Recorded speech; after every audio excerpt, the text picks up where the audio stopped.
what inspired you to put on a conference like this? For years I've been working on the Brooklyn Bridge Forest and just trying to make it a reality, draw people into the conversation, city officials, forestry conservation people, and at a certain point we realized the conversation hadn't really connected these different disciplines.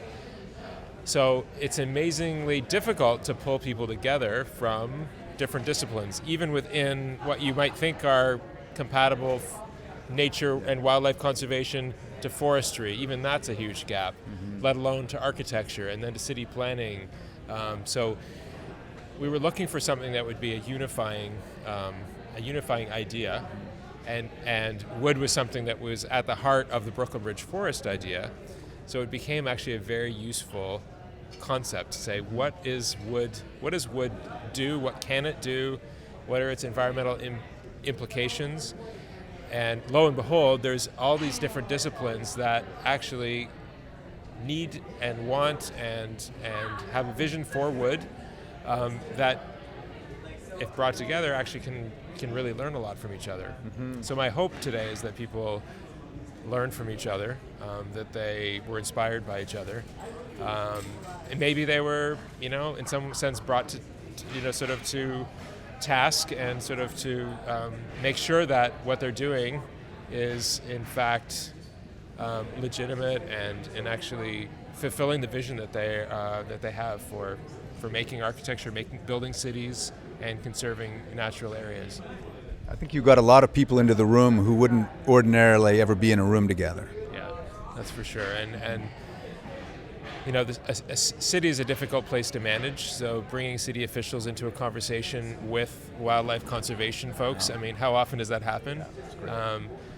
And I'm just so grateful that people like you, who actually have a narrative view, which is really at the heart for me of what we're actually trying to do, is create stories that we believe in and live those stories out.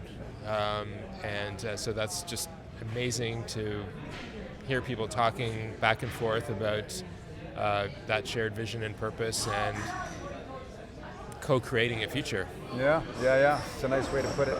And that's the motto of pilot projects, isn't it? It is. Co-create a better world. It's something that we worked on for a while. It's tough to come up with a motto. I mean, words are difficult. They have so much to say, but the co-create, very important. We really believe that we are co-creating the future.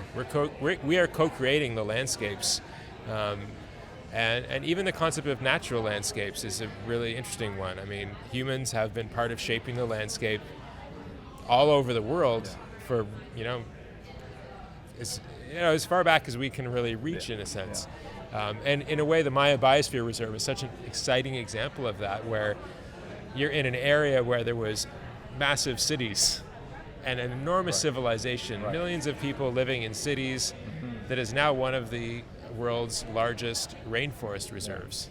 Isn't that amazing? Yeah, to think it's that, kind of a monument to regeneration. It really is. It actually gives me hope to think, well, nature has this incredible ability to regenerate. People can influence it in a variety of ways, and the real question is, how do we do that in a way that allows for a future for human beings, for all the species on the planet.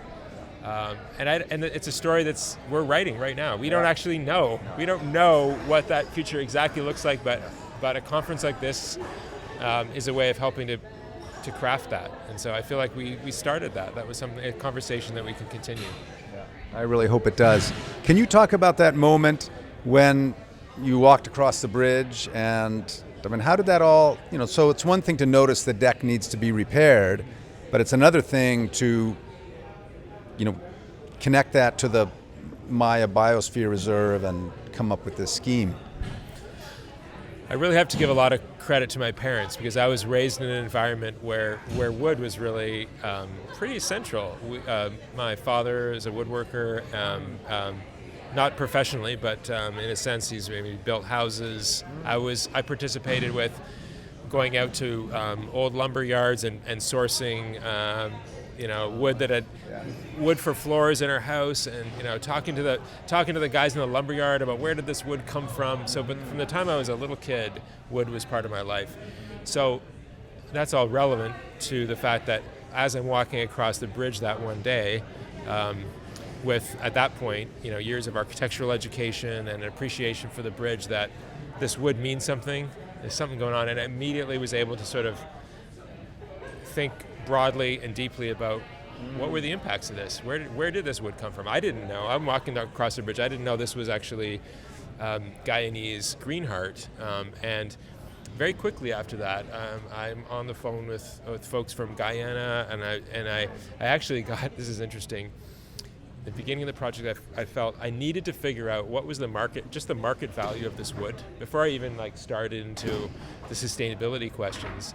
So I was actually able to get a quote from a Guyanese timber supplier on the entire bridge. I did the calculation, all the board footage, and then started inquiring about what the forest conditions were there, the politics of that, and that led me on a kind of a branched, journey where, New York City is fantastic for connecting people. So there are people in New York from every country in the world with connections to people who are actually doing this kind of forest work. So quite quickly, thanks to the power of the city to connect people, I was able to talk to folks from, tropical forest areas all over the world, find out what kind of wood are you sourcing, how is it being sourced, what are the community impacts. So I was really privileged to have that connection. Everyone's gonna want to know what that number is. What is the value? Okay, well, that was 8 years ago that I got a quote. It was $500,000 was the market value, and this was with no sustainability creds at all. I just wanted to find out if the city had to write a check for this right now, what would that be worth? Because what I wanted to do is explore what does the value need to be? Because we know that the market is not a sufficient mechanism for distributing goods, resources, and well-being. We know that. It may be an important part. It's a system that's active. We know that, and that's it. It is important. But there's other things. There's other systems that we have to take into account. And just other calculi to value by. Right. And that's a whole other conversation. So I started asking, I said, okay, so if one of these planks is worth $40 on the market, no matter where you buy it from, if I don't care where it's coming from, I can just buy a board for $40. Should it be 80? Should it be 100? Should it be 500? What and how would I even quantify that number? And that's really what the journey was about. It's like, what would the kind of cultural, monetary, spiritual sustainability value be of a piece of this wood? Did you find an answer to that? Really, what it led me to is that it's not about the quantification. Well, while the quantification is a part of that story, things like units of carbon sequestered, dollars returned to the forest conservation folks, the people that are actually living in the forest, what's the livelihood return? Those are all important. But there's things beyond that turn it into something that has to be thought of holistically, and transparency becomes the most important part of that.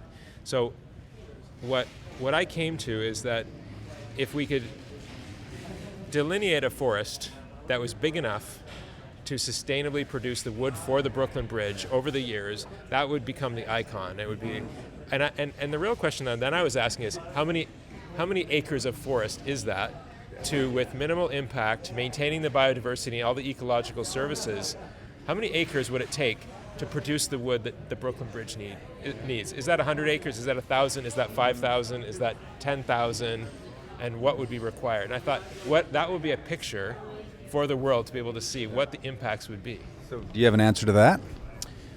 Well, of course, that's more complicated. And the first answer to that was 5,000 acres. And that was based on a harvesting rate, a percentage of wood that could be used for this particular application, a species.